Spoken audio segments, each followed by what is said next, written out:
This channel does not promote any violent, harmful, or illegal activities. All content provided by this channel is meant for an educational purpose only. Cancer Healer Center, a new beginning. আর বাংলাদেশের দিকে নজর রাখা যাক। বঙ্গবন্ধু হাসিনার বাড়ি ধ্বংসের পর ছাড় পেলেন না প্রাক্তন রাষ্ট্রপতিও। এবার প্রাক্তন রাষ্ট্রপতি আব্দুল হামিদের বাড়িতে ভাঙচুর। কিশোরগঞ্জে প্রাক্তন রাষ্ট্রপতি মোহাম্মদ আব্দুল হামিদের বাড়িতে ভাঙচুর করে আগুন ধরিয়ে দেওয়ার ঘটনা ঘটেছে। বঙ্গবন্ধু হাসিনার বাড়ি ধ্বংসের পর ছাড় পেলেন না প্রাক্তন রাষ্ট্রপতিও। এবার প্রাক্তন রাষ্ট্রপতি আব্দুল হামিদের বাড়িতে তাণ্ডব চালায় কট্টরপন্থীরা। কিশোরগঞ্জে প্রাক্তন রাষ্ট্রপতি মোহাম্মদ আব্দুল হামিদের বাড়িতে ভাঙচুর করে আগুন ধরিয়ে দেওয়া হয়। আপনারা দেখছেন কিভাবে একসঙ্গে জোটবদ্ধভাবে ভাঙচুর চালানো হচ্ছে। শুধু ভাঙচুর চালানো নয়, ভাঙচুর চালানোর পর অগ্নিসংযোগও করা হয় বাড়িতে।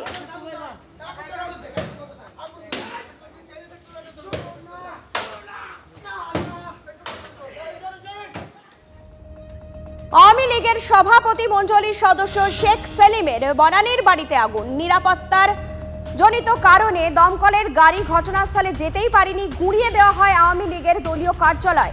জেলা আওয়ামী লীগের যুগ্ম সাধারণ সম্পাদক সৈয়দ আশফাকুল ইসলামের বাড়ি ও ঢাকা পুলিশের কর্মকর্তা বিপ্লব সরকারের বাড়িতেও হামলা ও ভাঙচুরের খবর সামনে আসছে। অর্থাৎ বিগত দুদিন ধরে আবারও চলছে বাংলাদেশ বিভিন্ন জায়গায় বাড়ি ভাঙচুর, আগুন ধরিয়ে দেওয়ার ঘটনা। রাস্তায় নেমে তাণ্ডব লীলা চালানো, কেউ যদি প্রতিবাদ করছে তাকে রাস্তায় ফেলে মারধর করা হচ্ছে এবং নীরব দর্শকের ভূমিকা পালন করছে ইউনূস প্রশাসন, ইউনূস পুলিশ।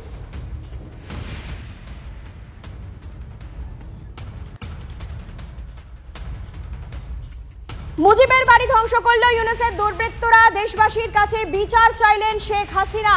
ইউনূস সরকারের আপত্তি উড়িয়ে পূর্ব নির্ধারিত সূচি অনুযায়ী দিল্লি থেকে গতকাল বাংলাদেশের সময় রাত ৯টায় আক্রান্ত নেতাকর্মীদের সঙ্গে কথা বললেন মুজিব কন্যা। কান্না জড়ানো গলায় হাসিনা ঢাকায় শেখ মুজিবুর রহমানের স্মৃতি বিজড়িত বাড়ি ভাঙচুরের ঘটনায় বিচার চাইলেন দেশবাসীর কাছে। বাংলাদেশের উদ্দেশ্যে তিনি বলেন, আমার বাবা দেশের জন্য জীবন বিসর্জন দিয়েছেন, আমি দেশের জন্য জীবনের সব কিছু ত্যাগ করেছি। প্রিয় দেশবাসী, আপনারাই বিচার করুন এই অপরাধ করেছি, কি অপরাধ আমরা করেছি। এদিকে ইউনূসের আপত্তি উড়িয়ে দিল ভারত। হাসিনার বাক স্বাধীনতায় হস্তক্ষেপের প্রশ্নই নেই, বুঝিয়ে দিল নয়াদিল্লি। হাসিনার মুখবন্ধে ইউনূসের আবেদনকে পাত্তা দিল না বিদেশ মন্ত্রক। পূর্ব নির্ধারিত সূচি অনুযায়ী সোশ্যাল মিডিয়ায় আওয়ামী লীগের নেতা কর্মীদের সঙ্গে কথা বললেন শেখ হাসিনা। মুজিবের বাড়ি ভাঙায় বিচার চাইলেন বাংলাদেশের কাছে। বঙ্গবন্ধুর বাড়ি যেভাবে ভাঙা হয়েছে তার তীব্র নিন্দা করেছে ভারত।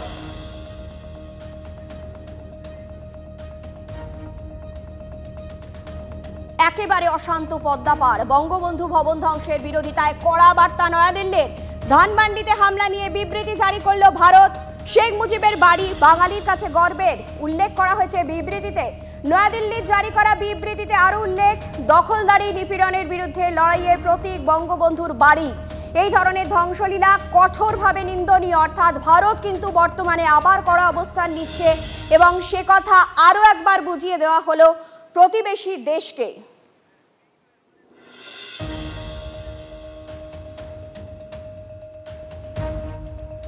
আমাদের সঙ্গে এই মুহূর্তে রয়েছেন দুই বিশিষ্ট অতিথি, একদিকে কর্নেল দীপ্তাংশু চৌধুরী এবং অন্যদিকে ডক্টর রাজাগোপাল ধর চক্রবর্তী। আপনাদের দুজনকেই স্বাগত জানাই।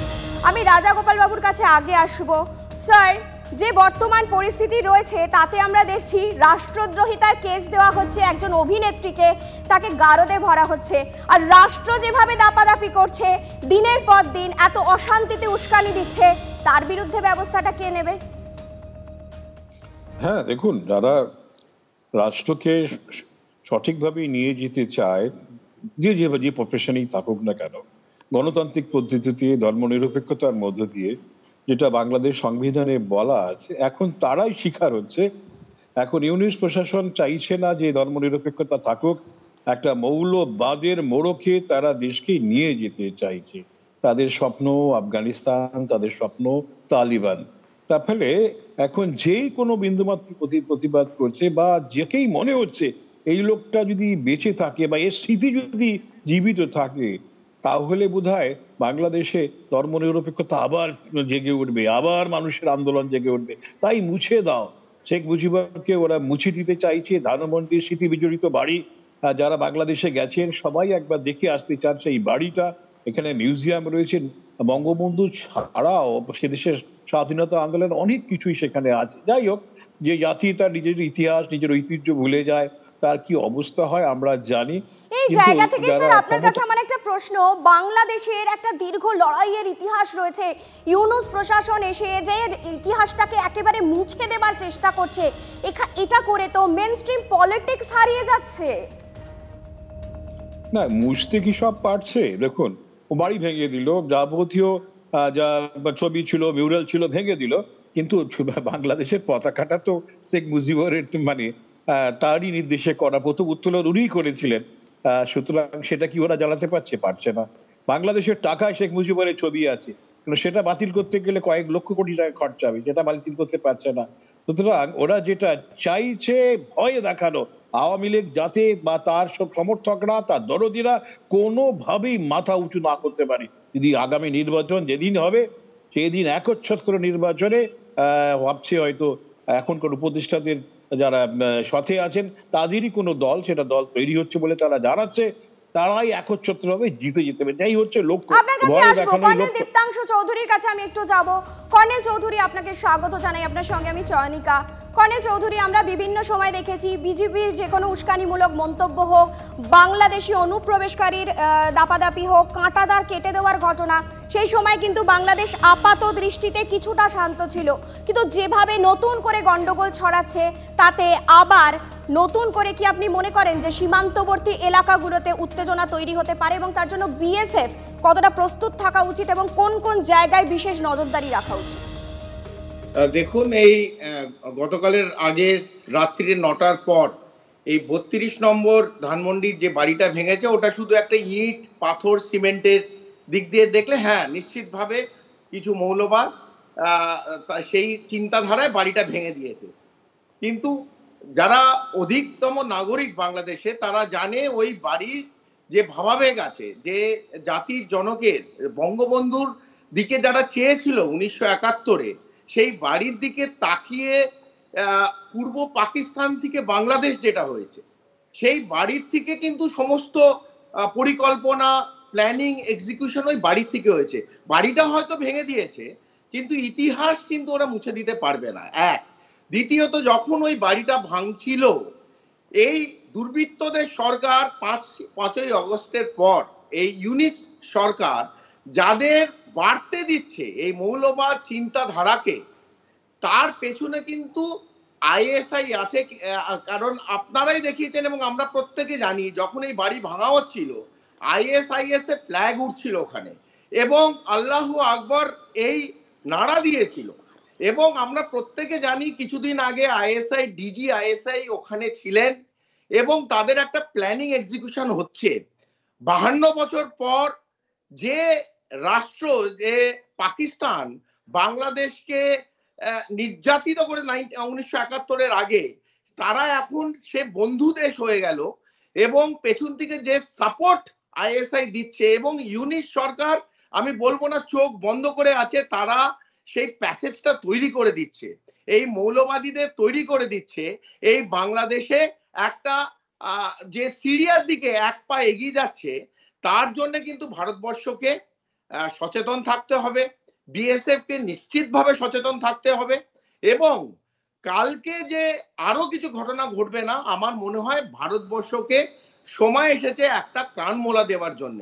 যদি এই সময় আমরা একটা প্রশ্ন মনে জাগে, বোধহয় আমার মতো আমার যে দর্শক বন্ধুরা রয়েছে তাদের মনে এই প্রশ্নটা আসছে, তা হলো বাংলাদেশ যে ঔদ্ধত্য দেখাচ্ছে, ইউনূস প্রশাসন যে ঔদ্ধত্য দেখাচ্ছে, তখন পুলিশ যা করছে সবটাই কিন্তু প্রশাসনের ইন্ধনে করছে, তাহলে বাংলাদেশ এই স্পর্ধাটা কোথা থেকে পাচ্ছে? পাকিস্তানের মদতে, যেখানে গোটা বিশ্ব তাদের বিরোধিতা করছে। দেখুন, বাংলাদেশ একটা জিওপলিটিক্যালি খুব ইম্পর্টেন্ট স্ট্র্যাটেজিক্যাল পজিশনে আছে, এটা আমি বারবার বলেছিলাম।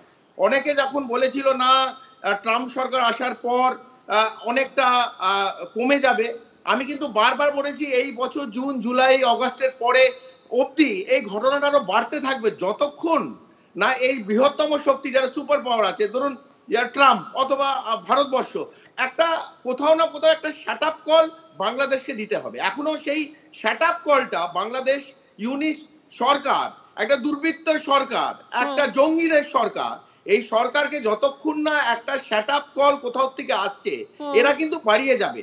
এবং আমরা জানি যে যে বৃহত্তম ইউথ আছে তারা বাংলাদেশে তাদের এমপ্লয়মেন্ট নেই, তাদের কাজে লাগাচ্ছে।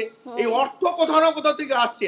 রাতারাতি যে আপনারা অথবা যারা সবাই ভাবছে যে 32 নম্বর ধানমন্ডি ভেঙে দিচ্ছে, অথবা সিলেট অথবা বিভিন্ন জায়গায় যে খুলনাতে গিয়ে এই আগুন জ্বালিয়ে দিচ্ছে, বাড়ি ভাঙচুর হচ্ছে, এটা এরকম ভাবে তো মব আসে না।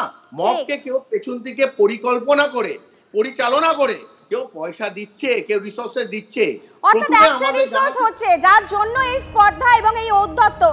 কর্নেল দীপ্তাংশু চৌধুরী, আপনাকেও ধন্যবাদ জানাই। ডক্টর রাজাগোপাল ধর চক্রবর্তী, আপনাকেও ধন্যবাদ জানাই আপনাদের গুরুত্বপূর্ণ মতামতের জন্য। অর্থাৎ একটা উস্কানি কিন্তু আছে এবং সেই উস্কানি পাকিস্তানের দিক থেকে আসছে, এটা আগেও প্রমাণ পাওয়া গেছে।